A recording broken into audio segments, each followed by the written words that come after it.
The universe is vast and mostly empty, which makes running into other species both rare and frankly annoying. I should know. Jax Pimum, am the most decorated enforcer in the Galactic Confederation's security forces, 27 successful planetary subjugations under my belt, and not once had I encountered resistance worth mentioning. That was before I met the human. Captain Pym, we have located another unregistered settlement in Sector 9. My second-in-command, Creel, stood at attention before my command chair, his forearms holding various data tablets. I sighed dramatically, the air whistling through my nasal cavities. How primitive. Very, sir. Pre-warp civilization. They have barely left their atmosphere. Wonderful. I drawled, my voice dripping with sarcasm. Another backwater planet to process. Is it even worth my time? Creel? Creel blinked his 3 eyes nervously. The planet has significant mineral deposits. The mining guild has expressed interest. Of course they have, I said, twirling my ceremonial shock baton between my fingers. The mining guild expresses interest in every rock with more than 2 elements on it. Fine, standard procedure. Send down a scout team, establish dominance, prepare the locals for harvesting operations. Already done, sir. But there's a complication. I stopped twirling my baton. Complications were rare in my line of work. Usually primitive species saw our technology and immediately recognized the futility of resistance. What kind of complication? The scout team encountered a single representative of the dominant species. A human, they call themselves. The human disabled 2 of our scouts. I blinked all 5 of my eyes in sequence, a gesture of disbelief. 2 highly trained Confederation scouts were disabled by a single primitive.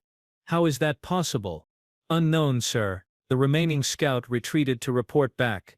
I stood up from my command chair, my full 3-meter height imposing even among my own kind. This is unacceptable. Prepare my shuttle. I will handle this personally. Creel looked alarmed. Sir, protocol suggests a full tactical team for any unexpected resistance. Are you suggesting I can't handle a single primitive being, Creel? May I remind you who holds the Confederation record for quickest planetary subjugation? The Fleeble system, sir. 6 hours and 23 minutes. Creel recited dutifully. Exactly, and the Fleebles had laser technology. I strapped my shock baton to my side. I will be back before dinner. This human will learn what happens when you resist the Confederation. The journey down to the planet's surface was uneventful. Our ships were equipped with the finest cloaking technology in 7 galaxies, making detection by primitive radar systems impossible. I landed my shuttle in a clearing near where the scout team had encountered the human. As I stepped out onto the surface, I took a moment to assess my surroundings. The planet was, well, it was actually quite nice.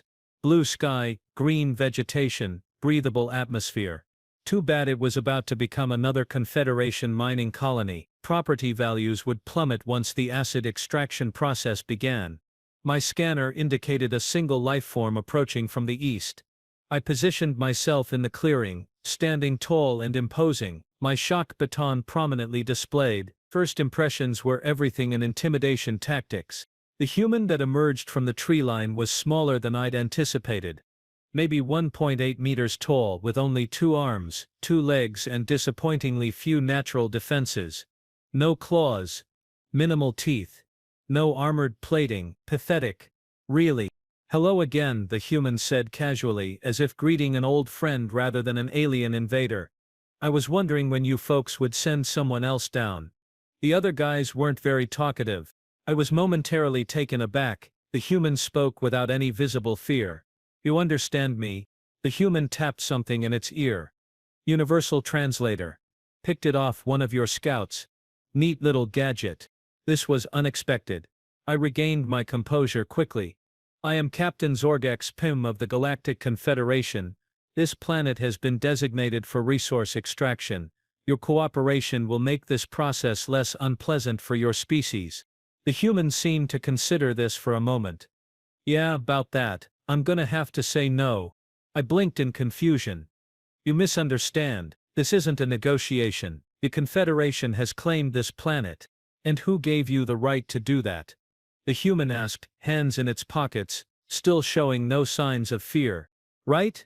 We don't need rights. We have power. The Confederation encompasses thousands of star systems. Your primitive world can't possibly resist. The human nodded thoughtfully. I see, so it's a might makes right situation. Precisely, I said, pleased that the human understood so quickly. Well, that's gonna be a problem then, the human said, removing its hands from its pockets. Because I think you might be overestimating your might. I laughed, the sound echoing through the clearing. You are an amusing creature. What is your designation? My name is Alex Parker and you are trespassing. Trespassing, on an unclaimed planet. The arrogance of primitives never ceases to amaze me. Alex shrugged. Call it what you want. But here's the deal. You and your Confederation are going to leave this planet alone. I activated my shock baton. The energy crackling dramatically. Let me demonstrate why resistance is futile. Without warning I lunged forward, bringing my baton down where Alex stood, or rather where Alex had been standing. The human moved with surprising speed, sidestepping my attack effortlessly. Whoa there, big guy. Let's talk this out, Alex said, backing away. There's nothing to discuss. Your planet belongs to the Confederation now. I swung again, and again the human dodged. You know, Alex said, still unnervingly calm. I was hoping we could resolve this peacefully. But I guess we are doing this the hard way. Before I could respond, the human pulled out a small device and pointed it at me. I laughed. Your primitive weapons can't harm me. My exoskeleton can withstand. The device made a clicking sound, and suddenly my shock baton deactivated. Not just deactivated, all of my equipment went dead. What did you do? I demanded. Genuinely shocked. EMP device.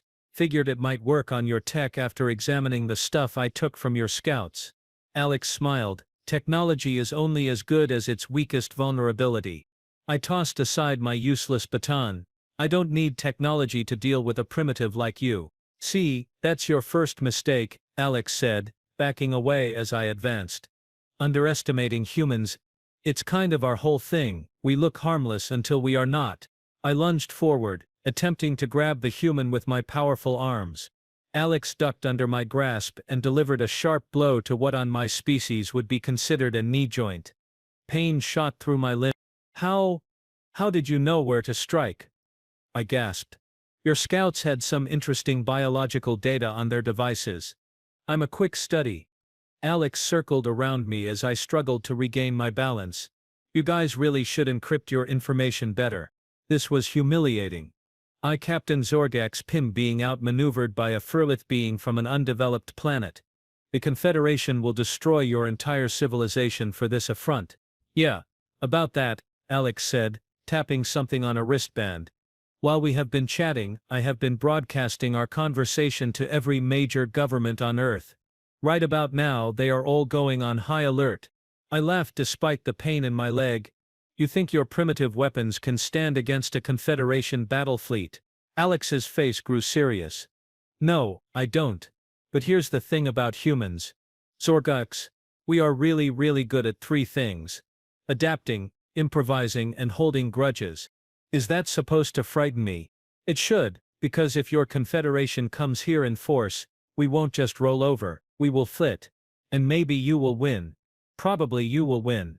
But we will make sure it costs you so much that you will remember Earth for generations as the planet that wasn't worth the trouble. I scoffed at this. Empty threats from a primitive species. Maybe. But consider this. I'm just one human, and I have disabled 2 of your scouts, and now you, who I'm guessing is someone important based on the fancy outfit. Imagine what billions of us could do if properly motivated. For the first time in my illustrious career, I felt a twinge of uncertainty. The human had a point, loath as I was to admit it. The Confederation preferred easy conquests, planets that surrendered without costly conflicts. You are bluffing, I said, but with less conviction than before. Am I? Ask yourself this. Why would one human be out here alone, far from any settlement, just happening to encounter your scouts? Why would I have technology that can disable your weapons? Why would I know exactly where to hit you to cause maximum pain with minimum effort? My mind raced with the implications. You knew we were coming, Alex smiled, and it wasn't a friendly expression. "We have known about the Confederation for years, Zorax. You are not the first aliens to visit Earth, just the first with bad intentions." This was impossible. The Confederation's intelligence services were the best in the galaxy. If humans had encountered other spacefaring races, we would know about it. Unless those races had kept their encounters secret.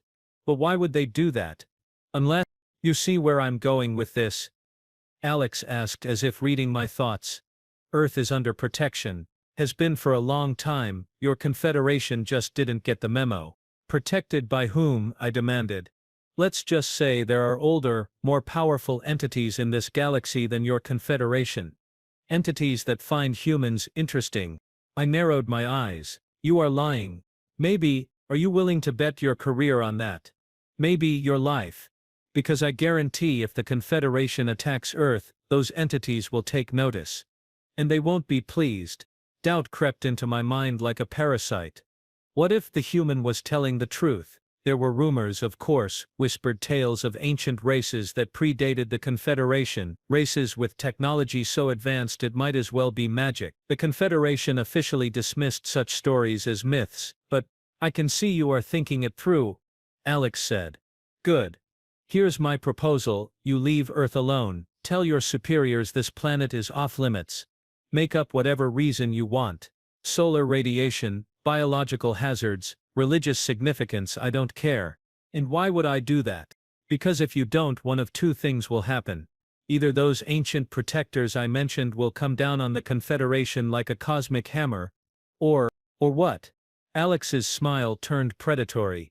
Or humans will eventually defeat you on our own, reverse engineer all your technology and then come looking for the Confederation. And trust me, you don't want humans holding a grudge and armed with advanced tech. The sheer audacity of this claim should have made me laugh, but something in the human's eyes gave me pause. There was absolute conviction there. A bone-deep certainty that was unnerving. You actually believe that, don't you? I asked, genuinely curious now. It's what we do, Zergrax. Throughout our history, whenever a more powerful force has tried to conquer us, we have adapted their methods, learned their weaknesses, and eventually turned the tables. The Confederation wouldn't be any different. I considered my options. My equipment was disabled. My leg was injured. The human clearly knew more about my species than should be possible. And if there was even a fraction of truth to what Alex was saying about ancient protectors, I need to consult with my superiors, I said finally. Alex nodded. Fair enough. But your shuttle stays here, consider it a security deposit. You expect me to contact my ship without my shuttle? I expect you to use this. Alex tossed me a small device, one of our own communication units presumably taken from the scouts. It's still functional, I only disabled the weapons and propulsion systems. I caught the device. My mind racing. This human was constantly surprising me and I did not like being surprised. You are making a dangerous enemy, human. No. I'm trying to prevent a war that neither of us wants. A war that would be devastating for Earth. Sure, but also incredibly costly for your Confederation. I'm offering you a chance to be the hero. Zorgax. The hero? How so? You go back, tell them this planet is protected by forces beyond the Confederation's understanding. You saved countless Confederation lives by discovering this before a full invasion force was sent. You are not retreating. You are making a strategic decision to avoid unnecessary losses. The human was clever, I had to admit that. Framing a retreat as a strategic victory was exactly the kind of political maneuvering that the Confederation's upper echelons would appreciate. And if I refuse, Alex sighed, then I activate the beacon I have set up, which will signal to both Earth's governments and, well, let's call them our interested parties, that the Confederation is hostile. Things get messy after that. I studied the human carefully. Was this all an elaborate bluff? Possibly. But the evidence suggested otherwise. The disabled scouts, the knowledge of our technology and biology, the confidence with which Alex spoke, it all pointed to the humans having some kind of advantage I couldn't see. Very well, I said finally. I will consult with my superiors and recommend that Earth be classified as a restricted zone. Alex nodded. Smart choice. Oh, and Zorgax. Just so we understand each other, if the Confederation tries to come back in secret or sends assassins or attempts any kind of covert operation against Earth, we will know. And we won't be as diplomatic next time. The threat was delivered casually, but I didn't doubt its sincerity. This human, this Alex Parker, was either the most convincing bluffer in the galaxy or had access to resources and knowledge that made the threat credible. Understood, I said stiffly. Now about my shuttle. You will get it back once we have confirmed the Confederation has left Earth's solar system. Consider it an insurance policy. I activated the communication device, still processing this unexpected turn of events. My career as the Confederation's most successful enforcer had just hit its first significant obstacle, and it came in the form of a single human with an irritatingly confident smile. "Creel," I said when my second-in-command's face appeared on the small screen. "We have a situation. Captain, are you all right? Your scheduled check-in was overdue." "I'm fine," I lied, my injured leg throbbing. "Listen carefully. This planet is to be classified as restricted, effective immediately. No harvesting, no colonization, no further contact." Creel's 3 eyes blinked in confusion. "Sir? I don't understand. The mining guild The mining guild can find another planet," I snapped. "This one is off limits. By my authority as captain." "May I ask why, sir?" I glanced at Alex, who was watching me with those unnervingly perceptive eyes. "Let's just say this planet has powerful friends. Friends the Confederation would be wise not to antagonize." Yes, sir. I will inform headquarters immediately." "Good. And Krill, I will need extraction. My shuttle has been temporarily requisitioned." After ending the communication, I turned back to Alex. "Satisfied?" "For now," the human replied. "But remember, we will be watching." As I waited for extraction, sitting awkwardly on a fallen log with my injured leg extended, I found myself studying the human who had so thoroughly upended my mission. Alex Parker was now casually leaning against a tree, occasionally glancing at the sky. "I have a question," I said, breaking the silence. "Shoot," Alex replied, then clarified, "That means go ahead. How did one human come to possess so much knowledge about the Confederation? Even if what you said about other alien contacts is true, our specific protocols and technology would be unknown to you." Alex considered the question for a moment.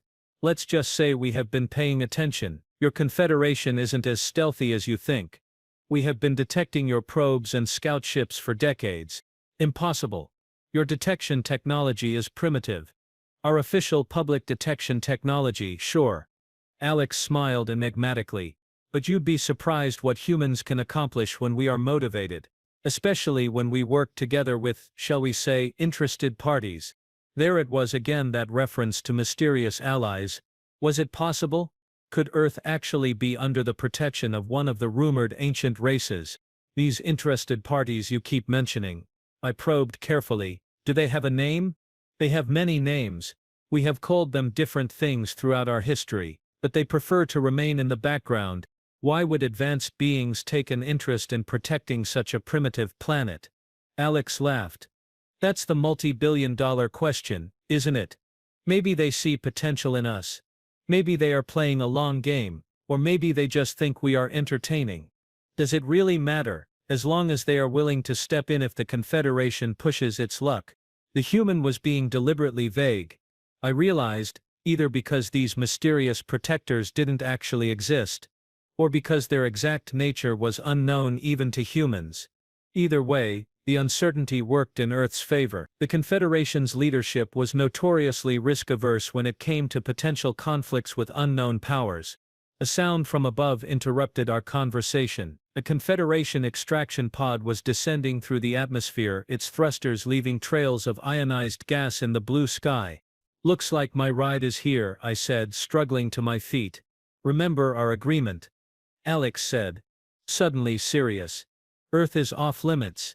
I will make my report accordingly," I assured the human. "But be warned, the Confederation has a long memory, and so do I." "Likewise," Alex replied with a smile that didn't reach those calculating eyes. "Safe travels, Captain Pym. Let's not do this again sometime." As the extraction pod landed and its doors hissed open, I found myself faced with an uncomfortable realization. For the first time in my career, I had failed to subjugate a planet. Worse, I had been outmaneuvered by a member of a supposedly primitive species. It was humiliating. But something told me this wouldn't be the last the Confederation heard of humans. And that thought was somehow more disturbing than any threat Alex Parker had made.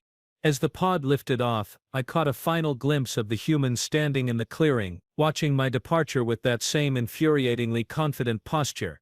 I made a silent vow that someday, somehow, I would return to this planet and show this Alex Parker the true meaning of Confederation power. What I didn't know then, what I couldn't possibly have known, was that my encounter with humanity was just beginning, and that Alex Parker was about to become the least of my problems. The extraction pod docked with the Confederation cruiser with a metallic clang that echoed my mood. Perfectly engineered, precisely executed, and thoroughly unsatisfying. Much like this entire mission had become. As the pod's door slid open, I was greeted by Creel's anxious three-eyed stare. "Captain Pym, are you injured? Our medical scanners detected physical trauma." "It's nothing," I growled, limping past him. The pain in my leg joint was a constant reminder of my humiliation. "Prepare the command room, I need to brief the senior staff immediately." "Yes, Captain. But sir, the mining guild representative is already aboard. Supervisor Vaznik arrived via transport while you were planetside. She's quite insistent on discussing extraction timelines." Wonderful. Just what I needed. The mining guild was the most powerful commercial entity in the Confederation, and their representatives were notoriously difficult to disappoint. "Tell Supervisor Vaznik I will meet with her after the briefing." "I tried, sir," she said, and I quote, "I don't care if he's sprouted a second head, I want answers now." I suppressed a groan. "Fine, bring her to the briefing too. But be prepared to escort her out if she becomes disruptive." The command room was already filled with my senior staff when I entered. 6 pairs of eyes of various numbers per individual, all turned to me expectantly, and there at the far end of the table sat Supervisor Vaznik. She was small for a Quarian, barely 2 meters tall, with the characteristic golden scales and ridged forehead of her species, but what she lacked in size, she made up for in sheer force of personality. "Captain Pym," she said, her voice like crushed gravel. "How kind of you to finally join us. I was beginning to think you'd decided to retire planetside." I lowered myself carefully into my command chair, trying not to wince as my injured leg protested. "Supervisor Vaznik, always a pleasure." "Skip the pleasantries, Captain. My guild has invested considerable resources based on your assurances that this planet would be a simple acquisition. Now I hear you are classifying it as restricted. Explain yourself." All eyes in the room turned to me. This was the moment that would either salvage or destroy my reputation. I needed to be convincing. "The situation on Earth is complicated." I began choosing my words carefully. "The dominant species, humans, have protectors." "Protectors?"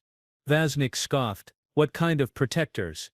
The planetary scans showed no advanced technology, no defensive systems. Nothing that could possibly threaten a Confederation harvesting operation. "The protectors aren't visible on standard scans," I replied smoothly. "They are elsewhere. Watch." Science Officer Drixna leaned forward, her eyestalks quivering with interest. "Are you referring to the Ancients, Captain?" A murmur ran through the room. The Ancients were the stuff of spacer legends. Supposedly they were races so advanced they'd transcended physical form, becoming beings of pure energy, or perhaps retreating to pocket dimensions. Most educated Confederation citizens dismissed such tales as myths, but there were always the rumors, the unexplained phenomena, the restricted zones established by the High Command without explanation. "I can neither confirm nor deny that," I said, which was technically true. I had no idea if Alex Parker's claims about interested parties had any connection to the legendary Ancients. But the implication would serve my purpose. Vaznik's scales rippled with annoyance. "So you are basing this restricted classification on, what? The word of a primitive being? Folklore? Captain, the mining guild expects better from you." "I'm basing it on evidence," I snapped. 2 of our scouts were disabled by a single human. My own equipment was neutralized by technology that shouldn't exist on such a primitive world, and there were other indications that Earth has allies we don't want to antagonize. What kind of indications? Vaznik pressed. Classified. I replied, by my authority as captain. Creel shifted uncomfortably beside me. Sir, with all due respect, if there's a potential threat to the Confederation, I have already prepared a full report for High Command. I interrupted. They will determine what information is disseminated further. Until then, Earth remains classified as restricted.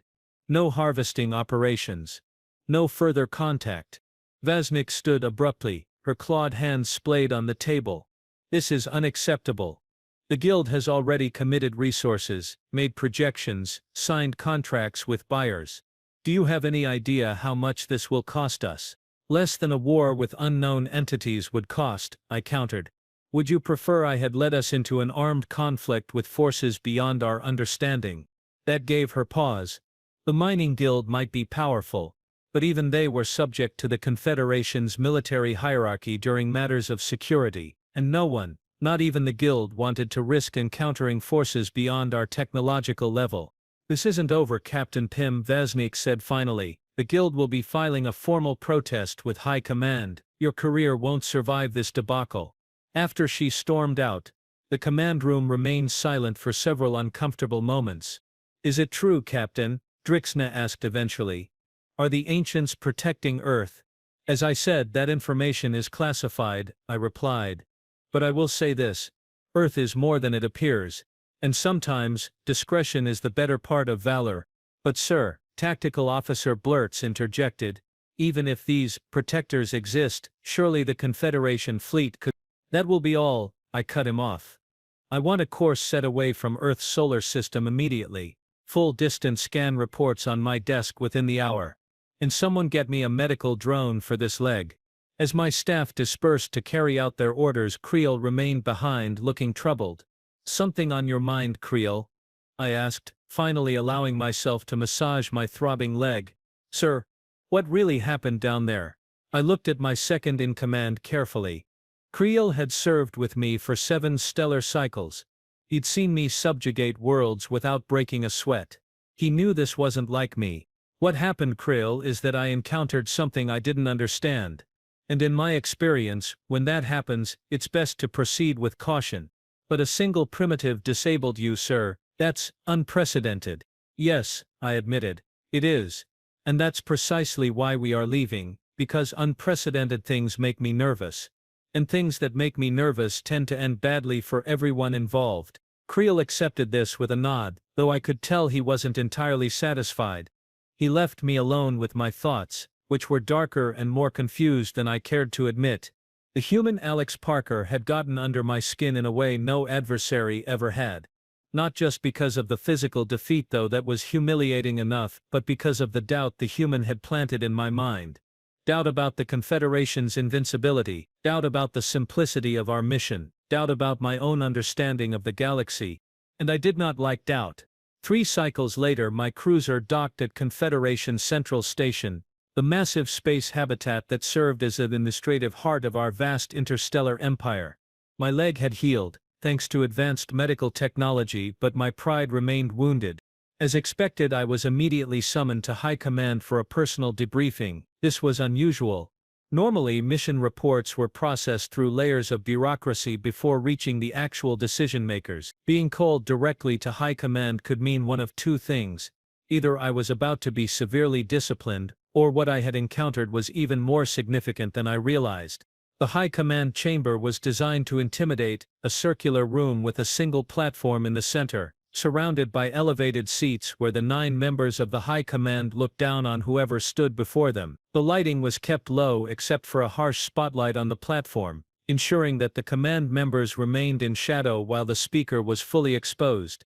I stood rigidly at attention on the platform, my uniform immaculate, my posture perfect despite the lingering stiffness in my healed leg. Captain Zorgax Pym intoned Administrator Prime Grex, the head of High Command. We have reviewed your report regarding planet Earth. We find it troubling. Sir, I stand by my assessment that Earth should remain classified as a restricted zone, I replied. Because of these protectors you claim are watching over the planet?" Administrator Julex asked, her voice sharp with skepticism. "That was my assessment based on the evidence available." "Yes. Evidence which consists primarily of the word of a single human," Administrator Thune pointed out. "Hardly compelling, Captain." I kept my face carefully neutral. "With respect, administrators, I included in my report the fact that this single human disabled 2 trained scouts and myself, using technology that should not have been available to such a primitive species. This suggests outside influence. Or it suggests that your scouts were incompetent and you underestimated the indigenous life forms." Administrator Julix countered. My jaw clenched involuntarily. "My record speaks for itself, Administrator. 27 successful planetary subjugations. No failures until Earth. And yet, here we are." Administrator Prime Grex said. "The Mining Guild is most displeased, Captain Pym. They have filed a formal protest and are demanding we reconsider the restricted classification." "That would be unwise," I said, perhaps too quickly. Administrator Thune leaned forward slightly. "Oh. And why is that, Captain?" "Because of these mysterious protectors who conveniently never showed themselves." I took a deep breath. This was not going well. "Administrators, whether or not you believe in the existence of outside protectors, the fact remains that the humans demonstrated capabilities beyond what their technological level should allow. At minimum, this warrants further investigation before any harvesting operations are approved." The 9 members of High Command exchanged glances, their expressions unreadable in the shadowed seating area. "Captain Pym," Administrator Prime Grex said finally, "you are relieved of duty pending a full investigation into the Earth incident. You will remain at Central Station and make yourself available for further questioning." "Dismissed." I stood frozen for a moment, unable to believe what I'd just heard. Relieved of duty. Me, the most successful enforcer in the Confederation's history. "Sir, I must protest." "Dismissed, Captain," Grex repeated, his tone leaving no room for argument. I snapped a salute, turned on my heel and marched out of the chamber, my mind racing. This was unprecedented. Even if High Command disagreed with my assessment, relieving me of duty was an extreme reaction. Something else was happening here, something I wasn't seeing. Back in my assigned quarters, I paced restlessly. Being grounded on Central Station was maddening. I was an enforcer. I belonged in space, subjugating planets, not shuffling through the sterile corridors of an administrative hub. My communication terminal chimed, indicating an incoming message. It was from Creel. "Captain," he said, his voice low. "I shouldn't be contacting you, but I thought you should know. High Command has reclassified Earth. It's no longer restricted. The Mining Guild is preparing a full harvesting operation." My blood went cold. "When?" "The fleet departs in 2-day cycles. 15 harvesters. 5 security cruisers. They are not taking any chances this time." "This is a mistake, Creel. If the human was telling the truth about protectors—" "I know, sir, that's why I'm contacting you. Something's not right. After you were relieved, I did some digging. Administrator Julix has financial ties to the Mining Guild. Significant investments in their extraction operations. Corruption in High Command?" I wasn't entirely surprised, but it was still disturbing to have it confirmed. "I can't prove anything, sir. But I thought you should know what's happening. They are keeping it quiet. The mission is officially classified as a resource survey, not a harvesting operation." After Creel's communication ended, I sat in silence, considering my options. I could do nothing. Let the Confederation fleet go to Earth, let them discover for themselves whether the humans' claims about protectors were true. If they were, the fleet would likely be destroyed. If they weren't, Earth would be harvested. Its resources stripped, its indigenous life forms either enslaved or eliminated. Neither outcome was acceptable to me, though I was surprised to realize I cared what happened to the humans. It wasn't sympathy, exactly. More like professional respect. The human Alex Parker had defeated me fairly, had outsmarted me.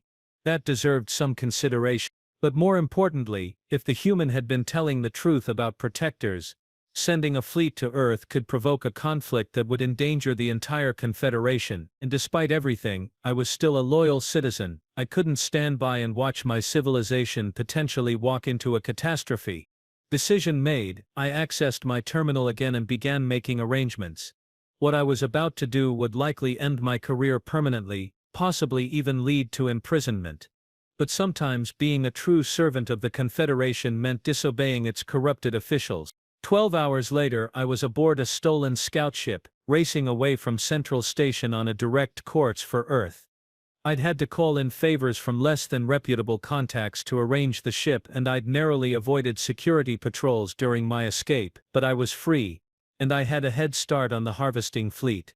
My plan was simple: if desperate, return to Earth, locate the human Alex Parker, and somehow convince them to provide concrete evidence of these supposed protectors. Evidence I could transmit back to the Confederation fleet, convincing them to abort their mission before it was too late. The journey to Earth took 8 grueling day cycles of constant alert. Scout ships weren't designed for comfort or long-distance travel. By the time I entered Earth's solar system, I was exhausted, sore, and increasingly questioning my own sanity. What was I doing, risking everything based on the word of a primitive being who had humiliated me? But it was too late for doubts now. I activated the ship's cloaking technology and approached Earth's atmosphere, setting a course for the same clearing where I'd first encountered the human. To my surprise, as I broke through the cloud cover, I saw a figure standing in the clearing, looking up expectantly. As I landed the scout ship, I realized it was Alex Parker, seemingly unsurprised by my return. I exited the ship cautiously, alert for any signs of a trap. "You were expecting me," I said. It wasn't a question. Alex nodded. "Our satellites detected your approach as soon as you entered the solar system. Your cloaking technology isn't quite as good as you think it is." "Impossible. Your technology isn't advanced enough to—" Yeah, we have been through this," Alex interrupted with a wave of their hand. "You think we are primitives. We keep surprising you, rinse and repeat. Can we skip ahead this time? Why are you back, Sorax? I thought we had an agreement." "The agreement has been overruled," I said grimly. "High Command has authorized a full harvesting operation. 15 harvesters. 5 security cruisers. They will arrive in approximately 4-day cycles." To my surprise, Alex didn't seem alarmed. "Well, that's unfortunate. For them, you don't understand, this isn't a scout team, this is a full Confederation battle group. They will strip your planet bare." "Human." "No," Alex said with calm certainty, "they won't. But I appreciate the warning all the same. It's why you came back, isn't it? To warn us." I shifted uncomfortably. "I came back because if your claims about protectors are true, that fleet could be walking into a slaughter. And despite what you may think, I don't want to see Confederation citizens die needlessly." Alex studied me for a long moment. "You know, I believe you. You are an interesting one, Zargax Pym. Most species we encounter are either completely hostile or overly cautious. You are principled in your own way. These protectors you mentioned," I pressed, ignoring the odd compliment. "I need proof they exist. Something I can transmit back to the fleet. Something that will convince them to turn around." Alex seemed to consider this request. "That's complicated. Our relationship with the protectors isn't exactly public knowledge, even here on Earth. Only a few humans are aware of their existence." "Then how did you know about them?" Alex smiled slightly. "Let's just say I work for an organization that deals with unusual situations. Similar to your role as an enforcer, but with a different focus." My patience was wearing thin. "I don't have time for cryptic answers, human. That fleet will be here soon." A sudden piercing tone from my ship's communication system interrupted me. I hurried back inside, Alex following curiously. The message was brief but unmistakable. The harvesting fleet had departed early. They would arrive at Earth in less than 1 day cycle. "This changes things," I said grimly. "They must have discovered my escape and accelerated their timeline." "How many people on those ships?" Alex asked. The question surprised me. "Why do you care?" "Because contrary to what you might believe, humans don't typically celebrate mass death, even of those who mean us harm." I calculated quickly. Standard complement, approximately 12,000 Confederation citizens across all vessels. Alex's expression grew serious. That's a lot of lives at stake. Give me your communication access. I need to alert our defense network immediately. I hesitated only briefly before stepping aside. Alex accessed my ship's communication system with surprising ease, quickly transmitting a message in a code I didn't recognize. What defense network? I asked.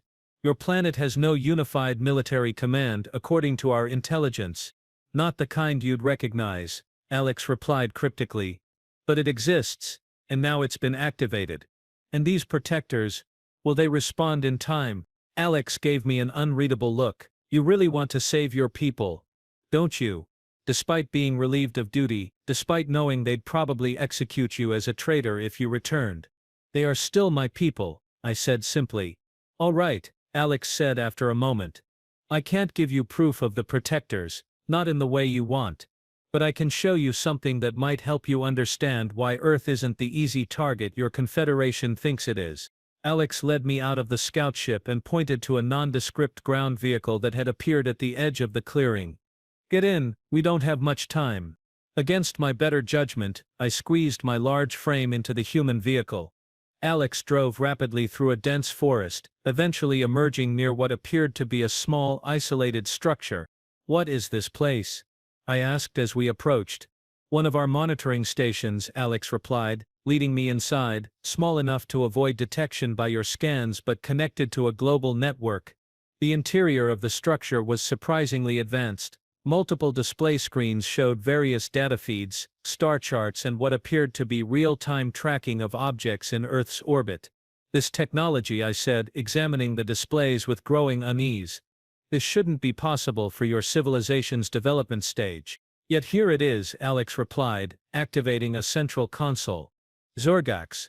What I'm about to show you is classified beyond top secret. If my superiors knew I was revealing this to an alien, particularly one affiliated with the Confederation, they'd have me locked away for the rest of my life. Then why show me? Because I believe you genuinely want to prevent unnecessary bloodshed, and because sometimes, the rules need to be broken to do the right thing. Alex gave me a pointed look. I suspect you understand that concept better than most, given your current status as a fugitive. A three-dimensional holographic display activated in the center of the room, showing Earth and the surrounding space. Several small objects were highlighted in orbit around the planet. What am I looking at? I asked. Earth's true defense network, Alex said. Not the primitive satellites and space stations your scans detected, but these. Alex zoomed in on one of the highlighted objects. It was unlike any human technology I'd seen, with a distinctive, almost organic design that seemed to flow rather than conform to standard engineering principles. What is that? I asked, though a growing suspicion was forming in my mind. We call them sentinels. Alex explained. They were left here by the protectors thousands of years ago, dormant until needed. There are 27 of them in various orbits around Earth, completely undetectable using conventional scanning technology. I stared at the holographic image, my mind racing. If these sentinels were what Alex implied advanced alien technology left to protect Earth, then the harvesting fleet was indeed heading into a slaughter. You have to understand, Alex continued, the protectors don't interfere directly in galactic affairs anymore. They haven't for millennia. But they do leave safeguards for species they find interesting. Humans apparently qualified for protection. Why show me this now? Why not when I first came to Earth? Alex shrugged. Would you have believed me without seeing it yourself? Besides, we hoped the Confederation would respect the restricted classification. We didn't want to reveal our hand unnecessarily. I considered this information carefully. If I could somehow get evidence of these sentinels back to the harvesting fleet. You are thinking about how to warn your fleet, Alex said, reading my expression. I can help with that. You would help me save the very fleet that's coming to harvest your planet. As I said, we don't celebrate mass death. If we can convince them to turn around without bloodshed, that's the preferable outcome. Alex manipulated the console and the holographic display changed to show a direct communication link to the approaching Confederation fleet. This will allow you to transmit a message directly to the fleet commander, Alex explained, along with visual evidence of the Sentinels. I was speechless for a moment. Why would you trust me with this? I could betray you, claim these are fake images. You could, Alex agreed. But you won't. Because deep down you know I'm telling the truth. And because you are not actually a bad person, Zorgax Pym, just someone who's been following orders without questioning them for too long. The insight was uncomfortably accurate. I stepped forward to the communication console, considering my words carefully before beginning the transmission. Attention Confederation Harvesting Fleet. This is Captain Zorgax Pym. I am transmitting visual evidence of defensive systems in orbit around planet Earth. These systems are of non-human origin and possess technology far beyond Confederation capabilities. I strongly advise immediate abort of the harvesting mission and retreat from Earth's solar system. I attached the visual data of the Sentinels that Alex had provided, then added, "Be advised that I am transmitting this warning of my own free will, not under duress. The humans have shown me the truth, and I am conveying it to you to prevent unnecessary loss of Confederation lives." Pym. After sending the transmission, I turned to Alex. Will they believe it? That depends on whether they trust you more than they fear their superiors, Alex replied, but we have given them a chance. We waited in tense silence for nearly an hour before the console beeped with an incoming transmission. Captain Pym, came the voice of Fleet Commander Drax. We have received your transmission and analyzed the data.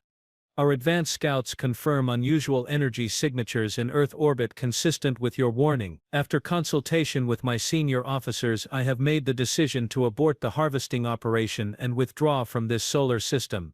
Relief flooded through me, quickly followed by surprise when the commander continued. Furthermore, I am reporting directly to the Confederation Council regarding potential corruption within High Command that led to this unauthorized operation. Your warning may have saved thousands of lives, Captain. The Confederation owes you a debt. Drax out. After the transmission ended, I turned to Alex in disbelief. They actually listened. Sometimes people surprise you, Alex said with a small smile. Even Confederation fleet commanders apparently. What happens now? I asked, suddenly aware that my future was completely uncertain. I couldn't return to the Confederation not until this business with High Command was resolved, if ever. That's up to you, Alex replied.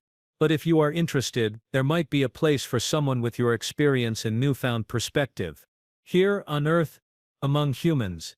As a liaison, perhaps, between Earth and the wider galactic community, we could use someone who understands Confederation protocols and politics. The idea was so unexpected that I laughed. Me working with humans to protect Earth from my own people. Stranger things have happened. Alex said, think of it as a career change. From enforcer to diplomat. As absurd as it seemed, the proposal had a certain appeal. My career in the Confederation was effectively over, regardless of how the investigation into High Command turned out, and the prospect of learning more about these mysterious protectors, about humans and their surprising capabilities, was intriguing. I will consider it, I said finally, but first I want to see one of these Sentinels up close. If I'm going to be a diplomat, I should understand what I'm representing. Alex grinned. I think that can be arranged. Welcome to Earth, Zorgax Pym.